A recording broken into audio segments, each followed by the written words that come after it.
সুপ্রভাত বন্ধুরা। আজ ২৬ এপ্রিল রবিবার। শুরু করছি চিন্তনের মুখ্যবার্তা। আজকের মুখ্যবার্তার বিশেষ বিশেষ বিভাগগুলি আন্তর্জাতিক সংবাদ, দেশের সংবাদ, রাজ্যের সংবাদ এবং খেলার সংবাদ। আন্তর্জাতিক সংবাদ। ইরানের সঙ্গে সম্প্রতি যে সংঘর্ষে আমেরিকা জড়িয়ে পড়েছে তাতে সহযোগিতা না করায় ন্যাটোর এক সদস্য দেশকে জোট থেকে সাময়িকভাবে সাসপেন্ড করতে চায় ওয়াশিংটন। এই মর্মে পরিকল্পনাও প্রস্তুত করে ফেলেছে পেন্টাগন। সংবাদ সংস্থা সূত্র উল্লেখ করে পেন্টাগনের একটি গোপন ইমেলের কথা প্রকাশ করেছে। তাতেই ন্যাটো সদস্য স্পেনকে শাস্তি দেওয়ার রূপরেখা প্রস্তুত করা হয়েছে বলা হয়েছে। সাময়িকভাবে ন্যাটো থেকে ইউরোপের এই দেশটিকে সাসপেন্ড করা হবে। সেই সঙ্গে ফকল্যান্ড দ্বীপ সংক্রান্ত ব্রিটেনের দাবি পর্যালোচনা করার কথাও বলা হয়েছে পেন্টাগনের ইমেলে। 18 ঘন্টা বিমান যাত্রা করে সময় নষ্ট করতে যাওয়ার দরকার নেই, মার্কিন দূতদের পাকিস্তান সফর বাতিল করলেন ট্রাম্প। ইরানের সঙ্গে দ্বিতীয় দফার শান্তি বৈঠক নিয়ে অনিশ্চয়তা আরও বাড়ল। শান্তি আলোচনার জন্য আমেরিকার প্রতিনিধি দলকে পাকিস্তানে পাঠানো হচ্ছে না। দুই মার্কিন দূত স্টিভ উইটকফ এবং জ্যারেড কুশনারকে এই রকমই বার্তা দিয়েছেন প্রেসিডেন্ট ডোনাল্ড ট্রাম্প। অচলাবস্থা কাটিয়ে ইরান এবং আমেরিকা আবার ইসলামাবাদের মুখোমুখি বৈঠকে বসবে কি তা নিয়ে জটিলতা চলছিলই। তবে ইরানের বিদেশমন্ত্রী আব্বাস আরাগাচি পাকিস্তানে পৌঁছানোর পর অচলাবস্থা কাটিয়ে বৈঠক হওয়ার পথে আশার আলো দেখা গিয়েছিল। ঠিক ছিল, উইটকফ এবং ট্রাম্পের জামাতা কুশনারের নেতৃত্বে শান্তি বৈঠকে যাবে মার্কিন প্রতিনিধি দল। কিন্তু তাদের আমেরিকা থেকে ইসলামাবাদের বিমানে ওঠার ঠিক আগেই ট্রাম্প জানিয়ে দেন উইটকফ এবং কুশনার যাচ্ছেন না পাকিস্তানে। যুদ্ধে আহত মুস্তাফার হুঁশিয়ারি মার্কিন ইসরায়েলের মনোবল ধসে গিয়েছে। গত 28 ফেব্রুয়ারি আমেরিকা ও ইসরায়েলের যৌথ হামলায় গুরুতর আহত হয়েছিলেন ইরানের সুপ্রিম লিডার মুস্তাফা খোমেনি। তার শারীরিক অবস্থা নিয়ে গুঞ্জনের মধ্যেই বিবৃতি জারি করলেন আয়াতুল্লাহ খোমেনির পুত্র। শুক্রবার জাতির উদ্দেশ্যে ভাষণ দিতে গিয়ে তিনি বলেন, আমাদের অসাধারণ একতা শত্রুর মনোবল ভেঙে দিয়েছে। পাশাপাশি তিনি আরও বলেন, মিডিয়াকে হাতিয়ার করে এখন ব্রেন গেম খেলছে আমেরিকা এবং ইসরায়েল। দাঁড়ি পড়তে চলেছে মার্কিন প্রেসিডেন্ট ডোনাল্ড ট্রাম্পের ইরান জয়ের স্বপ্নে। মধ্যপ্রাচ্যের যুদ্ধ থামাতে ট্রাম্পের হাত থেকে অস্ত্র কেড়ে নিতে পারে মার্কিন সেনেট। জানা যাচ্ছে, যুদ্ধ চালিয়ে যেতে ট্রাম্পের হাতে রয়েছে মাত্র 7 দিন সময়। এরপর ইরান কোনো হামলা করতে গেলে অনুমতি নিতে হবে সেনেটের। সেখানেই বাধছে সমস্যা। ডেমোক্র্যাট তো বটেই, খোদ ট্রাম্পের দলের বহু সেনেটরই এই যুদ্ধের বিরোধী। মহাভারতের যুদ্ধে অর্জুনের জন্য তুলে রাখা অস্ত্র ঘটোৎকচের বিরুদ্ধে খরচ করেছিলেন কর্ণ। ইরান যুদ্ধে কার্যত সেটাই হয়েছে আমেরিকার সঙ্গে। তেহরানকে বাগে আনতে চীনের জন্য তুলে রাখা ক্ষেপণাস্ত্র খরচ করে ফেলেছেন ট্রাম্প। শুধু তাই নয়, রিপোর্ট বলছে ইরানের বিরুদ্ধে যুদ্ধে নেমে কার্যত শেষের পথে মার্কিন অস্ত্র ভান্ডার। প্রতিদিন আমেরিকার খরচ হচ্ছে 90 কোটি। মাঝে সংঘর্ষ বিরতি বাদ দিলে গত 38 দিনে ইরানের বিরুদ্ধে চলা যুদ্ধে বহু গুরুত্বপূর্ণ মিসাইল খরচ করে ফেলেছে আমেরিকা। রিপোর্ট বলছে ইতিমধ্যেই খরচ হয়েছে 1100টি দূরপাল্লার স্টিলথ মিসাইল। মার্কিন ভান্ডারে এই অস্ত্র ছিল 1500টি, অর্থাৎ এখন পড়ে রয়েছে মাত্র 400টি। এই অস্ত্র অদূর ভবিষ্যতে চীনের বিরুদ্ধে যুদ্ধের জন্য প্রস্তুত রেখেছিল আমেরিকা। প্রতিটি মিসাইলের দাম আনুমানিক $1.1 মিলিয়ন। আসছি দেশের খবরে। রাজ্যের সম্ভাব্য শিল্প অশান্তির অজুহাত তুলে উত্তরপ্রদেশের মুখ্যমন্ত্রী যোগী আদিত্যনাথ 1 মে শ্রমিক দিবসকে প্রকারান্তরে দমন করতে চলেছেন। এক প্রশাসনিক বৈঠক থেকে অশান্তির আশঙ্কায় কর্মকর্তাদের সতর্ক থাকার নির্দেশ দিয়েছেন। গৌতম বুদ্ধনগর জেলায় শিল্প শ্রমিকদের ব্যাপক বিক্ষোভের কয়েকদিন পরে এই নির্দেশিকা জারি করা হলো। গত বুধবার ভিডিও কনফারেন্সের মাধ্যমে একটি উচ্চ পর্যায়ের পর্যালোচনা সভায় সভাপতিত্ব করার সময় আদিত্যনাথ মন্তব্য করেন, যদিও বর্তমান পরিস্থিতি স্বাভাবিক রয়েছে, তবুও 30 এপ্রিল থেকে 2 মের মধ্যে পুনরায় এমন প্রচেষ্টা চালানোর সম্ভাবনা রয়েছে। আদিত্যনাথের এই ধরনের নির্দেশকে শ্রমজীবী মানুষের অধিকারের ওপর আক্রমণ বলে বামপন্থী ট্রেড ইউনিয়নগুলি তীব্র প্রতিবাদ জানিয়েছে। কোনো অজুহাতেই শ্রমজীবী মানুষ মে দিবসের অধিকার ক্ষুণ্ণ হতে দেবে না। ট্রেড ইউনিয়নগুলো আরও বলেছে, উক্ত সময়ে মুখ্যমন্ত্রী আবারও শ্রমিক প্রতিবাদের ভয় পাচ্ছেন এবং এই ঘোষণাই প্রমাণ করছে উত্তরপ্রদেশের অবস্থা এখন কত বিপর্যয়কর। মণিপুরে অস্থিরতা অব্যাহত, বিক্ষিপ্ত অশান্তির ঘটনা ঘটেই চলেছে মণিপুরে। তার প্রতিবাদে এবং স্থায়ী শান্তি পরিস্থিতির দাবিতে শনিবার মণিপুরের রাজধানী ইম্ফলের পথে নেমেছেন হাজার হাজার মানুষ। মণিপুরের মুখ্যমন্ত্রী ইউম নাম খেমচাঁদ সিংহের বাসভবনের উদ্দেশ্যে মিছিল শুরু করেন বিক্ষোভকারীরা। সেই মিছিল ঘিরে উত্তপ্ত হয়ে ওঠে পরিস্থিতি। পুলিশ মিছিলে বাধা দিতেই বিক্ষোভকারীদের সঙ্গে তাদের সংঘর্ষ বেঁধে যায়। পরিস্থিতি সামলাতে কাঁদানে গ্যাস শেল ফাটায় পুলিশ। যদিও পরে বিক্ষোভকারীদের একটি প্রতিনিধি দলকে মুখ্যমন্ত্রীর সঙ্গে দেখা করার অনুমতি দেওয়া হয়। তারা মুখ্যমন্ত্রীর কাছে একটি স্মারকলিপি জমা দেন।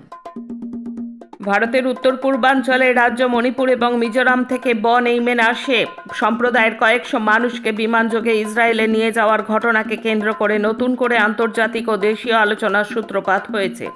অপারেশন উইংস অফ ডন নামে পরিচিত অভিযানে সম্প্রতি 240 জনেরও বেশি মানুষকে দিল্লি হয়ে ইসরায়েলের তেল আবিবে নিয়ে যাওয়া হয়েছে। ইসরায়েলের আলিহাও অ্যান্ড ইন্টিগ্রেশন মন্ত্রকের তত্ত্বাবধানে এই প্রক্রিয়া চলছে।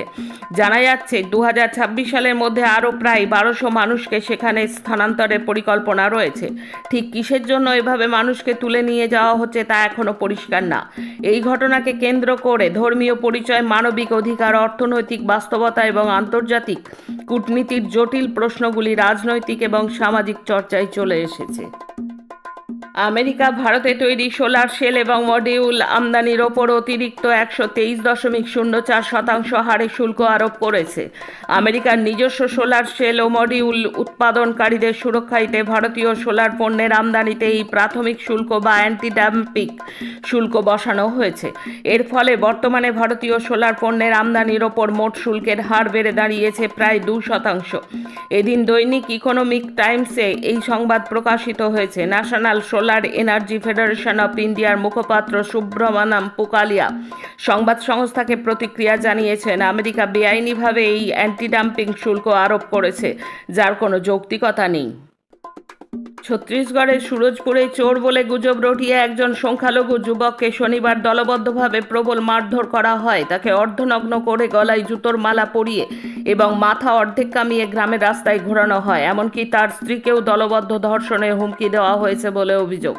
এই ঘটনায় উদ্বেগ প্রকাশ করে পর্যবেক্ষকেরা বলছেন, ভারতে সংখ্যালঘু মানুষের ওপর নির্যাতন ক্রমশ বেড়েই চলেছে। বিশেষ করে বিজেপি শাসিত রাজ্যগুলিতে এই হামলা সবচেয়ে বেশি। যৌন নির্যাতনের বিরুদ্ধে এবং অভিযুক্তের গ্রেপ্তারের দাবিতে বিক্ষোভ দেখানোয় জম্মু কাশ্মীরে ছাত্রছাত্রীদের ব্যাপকভাবে ধরপাকড় করা হচ্ছে। ইতিমধ্যেই 6 জনকে জননিরাপত্তা আইনে আটক করা হয়েছে।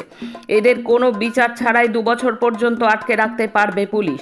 এই পদক্ষেপের পর উপত্যকায় নতুন করে উত্তেজনা তৈরি হয়েছে। আসল অপরাধীকে আড়াল করতেই এমন পদক্ষেপ বলে অভিযোগ উঠেছে। এখন রাজ্যের খবর।